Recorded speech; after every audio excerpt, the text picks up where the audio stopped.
Hello बच्चों, तो चलिए इस प्रश्न को पढ़ते हैं। निम्नलिखित समाकलों के मान ज्ञात कीजिए। समाकलन वर्गमूल 9 माइनस 4x² dx। तो यहाँ पर देखो, हमें इस समाकल का मान याद करना है।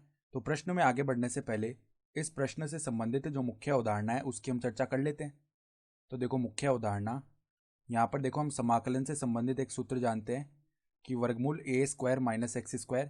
इसके समाकलन का सूत्र क्या होता है? x के सापेक्ष ये होता है, देखो हमारे पास में x/2 वर्गमूल a² माइनस x²। ठीक है, फिर क्या होता है हमारे पास में प्लस में a²/2 sine inverse x/a plus में समाकलन का अचर c ये होता है। तो अब ये जो दिया हुआ समाकल है इसको हम एक बार i बोल लेते हैं। तो i बराबर में क्या है? समाकलन वर्गमूल 9 माइनस 4x² dx।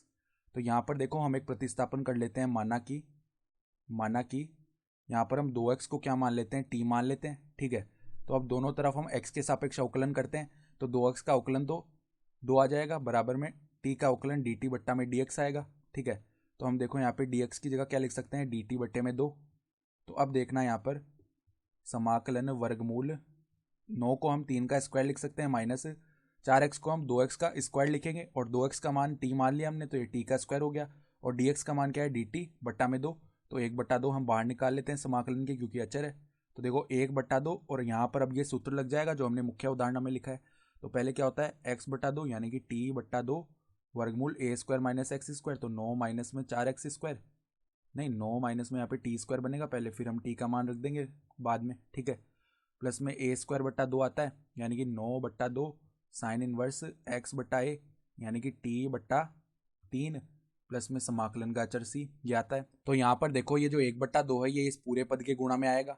ठीक है, तो अब हम क्या करते हैं? t का मान रख लेते हैं। तो t का मान है 2x, तो पहले 2 से 2 विभाजित हो जाएगा, तो x/2 वर्गमूल 9 माइनस में 4x² प्लस में 9/4 साइन इनवर्स 2x/3 प्लस में देखो c/2 को हम नया चर k मान लेते हैं।